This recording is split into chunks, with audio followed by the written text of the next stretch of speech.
وبركاته. نحمده ونستعينه ونستغفره ونؤمن به ونتوكل عليه ونعوذ بالله من شرور أنفسنا ومن سيئات أعمالنا. من يهدي الله فلا مضل له ومن يضلله فلا هادي له. ونشهد أن لا إله إلا الله وحده لا شريك له. ونشهد أن سيدنا وحبيبنا ومولانا محمدا عبده ورسوله الذي أرسله بالحق بشيرا ونذيرا وداعيا إلى الله بإذنه وسراجا منيرا. فقد قال الله تعالى في كلامه المجيد وفي الفرقانه الحميد. أعوذ بالله من الشيطان الرجيم.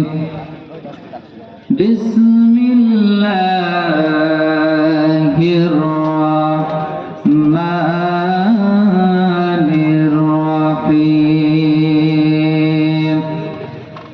والذين هاجروا وجاهدوا في سبيل الله بأموالهم وأنفسهم أعظم درجة عند الله وأولئك هم الفائزون. وقال النبي صلى الله عليه وسلم عن أبي ذر رضي الله تعالى عنه قال قال النبي صلى الله عليه وسلم أي الأعمال أفضل ولا الإيمان بالله والجهاد في سبيل الله. رواه البخاري. إن الله وملائكته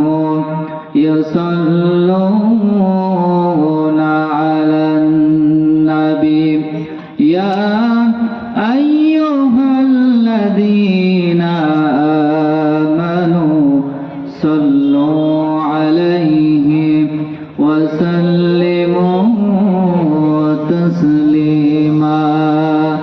اللهم صل على سيدنا مولانا محمد وعلى آل سيدنا مولانا محمد.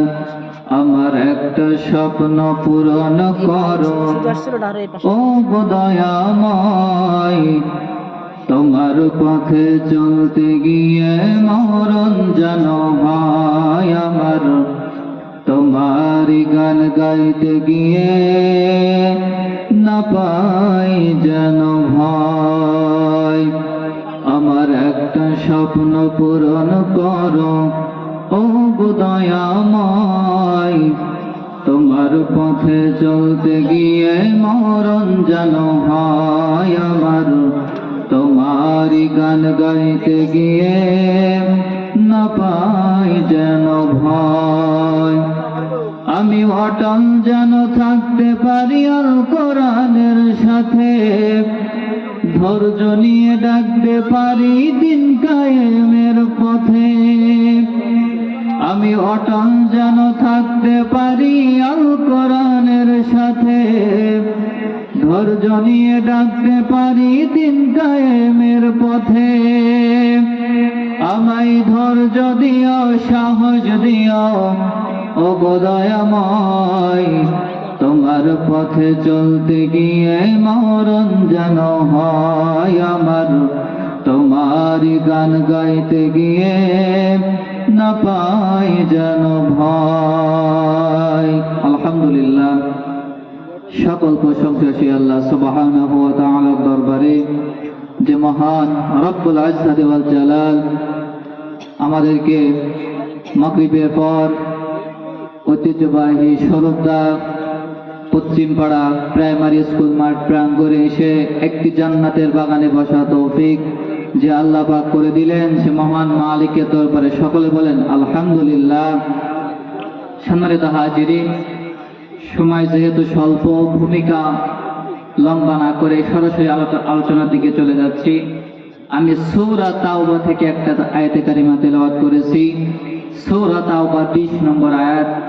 আল্লাহ রাব্বুল আলামিন এই সূরা তাওবার 20 নম্বর আয়াতে কারিমার ভিতরে বলছেন, নিশ্চয় যারা ঈমান এনেছে, আল্লাহর রাস্তায় সংগ্রাম করেছে, হিজরত করেছে, তাদের সম্মান মর্যাদা আল্লাহর কাছে সবচাইতে বেশি। বলেন সুবহানাল্লাহ। এই আয়াতটা কখন নাযিল হয়েছিল?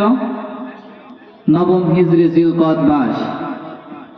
সম্মানিত হাজিরিন, তখনও জুমার নামাজের আযান হয়নি। আল্লাহর নবীর সাহাবীরা মসজিদে নববীতে হাজির হয়েছে। তাদের ভিতরে আলোচনা হচ্ছে, আল্লাহর কাছে সবচাইতে প্রিয় ব্যক্তি কারা, আল্লাহর কাছে সবচাইতে মর্যাদাপূর্ণ ব্যক্তি কারা, এই ব্যাপারে আলোচনা হচ্ছে। কিছু কিছু সাহাবী বললেন, আল্লাহর কাছে সবচাইতে প্রিয়বান ব্যক্তি হলো তারা যারা ঈমান আনার পরে কাবা শরীফের খেদমত করবে আর হাজী সাহেবদের পানি পান করাবে, তাদের সম্মান মর্যাদা আল্লাহর কাছে সবচাইতে বেশি। 1 নম্বর গ্রুপ বলল। আর 2 নম্বর গ্রুপ বলল, না না না, আল্লাহর কাছে সবচাইতে প্রিয় ব্যক্তি হলো তারা যারা ঈমান আনার পরে আল্লাহর রাস্তায় সংগ্রাম করবে, হিজরত করবে, জিহাদ করবে, তাদের সম্মান মর্যাদা আল্লাহর কাছে সবচাইতে বেশি। বলেন সুবহানাল্লাহ। 2টা গ্রুপ তৈরি হয়ে গেল। হযরত ওমর রাদিয়াল্লাহু তাআলা আনহু মসজিদ নববীতে গেলেন, সাহাবীদেরকে ধমক দিয়ে বললেন, ও আল্লাহর নবীর সাহাবীরা, তোমরা মত পার্থক্য সৃষ্টি করো না।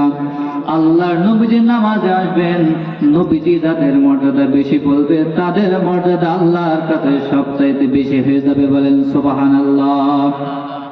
আল্লাহর নবীজি আমার মসজিদে নববীতে আসলেন, খুতবা দিলেন, নামাজ পড়ালেন, মিম্বারে বসে গেলেন। সাহাবায়ে কেরাম প্রশ্ন করলেন, ইয়া রাসূলুল্লাহ সাল্লাল্লাহু আলাইহি ওয়াসাল্লাম, আপনি বলেন আমাদের 2 গ্রুপের মধ্যে কাদের সম্মান মর্যাদা আল্লাহর কাছে সবচাইতে বেশি? আল্লাহর নবীজি আমার নিজে মন থেকে কোনো কথা বলতেন না। আল্লাহর নবীজি বলেন, ওমা ইয়াতিকু আনিল হাওয়া ইন হুয়া ইল্লা ওয়াহয়ুহা। নবীজি যদি নিজে কোনো মন গড়ো কোনো কথা যদি বলতেন, আল্লাহ রাব্বুল আলামিন বলেন, আমি আমার নবীর ডান হাতকে চিপে ধরতাম এবং তার কণ্ঠ নালীকে আমি আল্লাহ পাক কেটে ফেলে দিতাম। আল্লাহ নবীজি আমার ওহীর অপেক্ষায় আছেন। এমন সময় জিবরাইল আমিন এই আয়াত নাযিল করে দিলেন। আল্লাহ নবীজি গোটা মানব জাতির মধ্যে এই আয়াতটা প্রচার করে দিলেন যে আল্লাহর কাছে সবচাইতে সম্মানিত ব্যক্তি হলো তারা আল্লাহর প্রতি ঈমান এনে আল্লাহর রাস্তায় সংগ্রাম করবে, হিজরত করবে যারা, তাদের সম্মান মর্যাদা, তাদের মর্যাদা আল্লাহ রাব্বুল আলামিনের কাছে সবচাইতে বেশি। বলেন সুবহানাল্লাহ। এই যে পয়েন্টগুলো বললাম, ঈমান আনতে হবে, হিজরত করতে হবে, আল্লাহর রাস্তায় সংগ্রাম করতে হবে। ঈমান আনলে আল্লাহ রাব্বুল আলামিনের উপরে পুরোপুরিভাবে ইয়াকিনের সঙ্গে বিশ্বাস স্থাপন করতে হবে। আল্লাহ রাব্বুল আলামিন আমাদেরকে চলাফেরার জন্য 2টা গাইডলাইন পাঠিয়েছিলেন, তার মধ্যে একটা হলো আল কোরআন।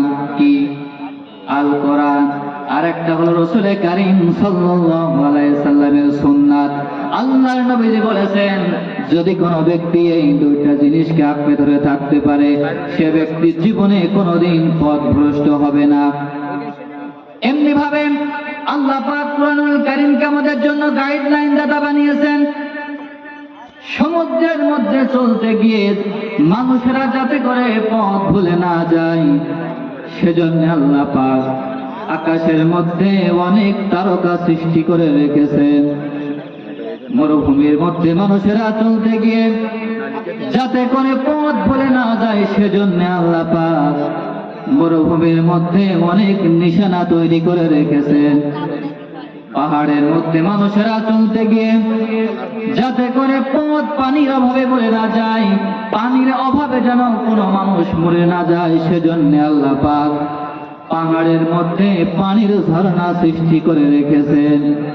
তেমনি ভাবে মানুষ যেন আঁকা বাঁকা পথে না চলে যায়, পথের দিশা যেন হারিয়ে না ফেলে, সেজন্যই আল্লাহ পাক দিয়েছেন কোরআন। قد جاءكم من الله نور وكتاب مبين। আল্লাহ পাক বলেন, মানুষ যেন পথ ভুলে না যায়, পথের দিশা যেন হারিয়ে না ফেলে, সেজন্যই আমি মানুষের কাছে গাইডলাইন দাতা হিসেবে কুরআনুল কারীমকে মানুষের মাঝে নাজিল করে দিয়েছেন। বলেন সুবহানাল্লাহ। সম্মানিত হাজিরিন, আমরা জানো এই কুরআনুল কারীমকে আল্লাহ পাক সৃষ্টি করেছেন মানুষের হেদায়েতের জন্য, মানুষ যত আঁকা বাঁকা পথে না চলে যায়, সেজন্যই আল্লাহ পাক কুরআনুল কারীমকে গাইডলাইন দাতা হিসেবে বানিয়েছেন। ইমাম গাজ্জালী রাহমাতুল্লাহি আলাইহি একদিন মাঠের মধ্যে দিয়ে হাঁটতে হাঁটতে যাইতেছেন। হঠাৎ এক গ্রাম্য লোক ইমাম গাজ্জালী রাহমাতুল্লাহি আলাইহি কে ডাকতে বলেন, হুজুর, আপনার কাছে আমার একটা প্রশ্ন, আপনার প্রশ্ন, আপনি আমাকে আমার এই প্রশ্নের জবাবটা দিবেন। ইমাম গাজ্জালী রাহমাতুল্লাহি আলাইহি ডাকতে বলে, হুজুর, আপনি বলেন আমাদের আল্লাহ একজন আছে, এটা কিভাবে আপনারা বুঝতে পান? ইমাম গাজ্জালী রাহমাতুল্লাহি আলাইহি ডাকতে বলেন, এই গ্রামের বান্দা ব্যক্তি, কোথাও যদি ফাঁকা মাঠের মধ্যে যদি কোথাও গরুর গোবর তোমরা দেখতে পাও, তাহলে তোমরা বুঝতে পারো আশেপাশে কোথাও গরু আছে। যদি ফাঁকা ময়দানের মধ্যে কোথাও ছাগলের নাদি তোমরা দেখতে পাও, তাহলে তোমরা বুঝতে পারো আশেপাশে কোথাও নাদি আছে।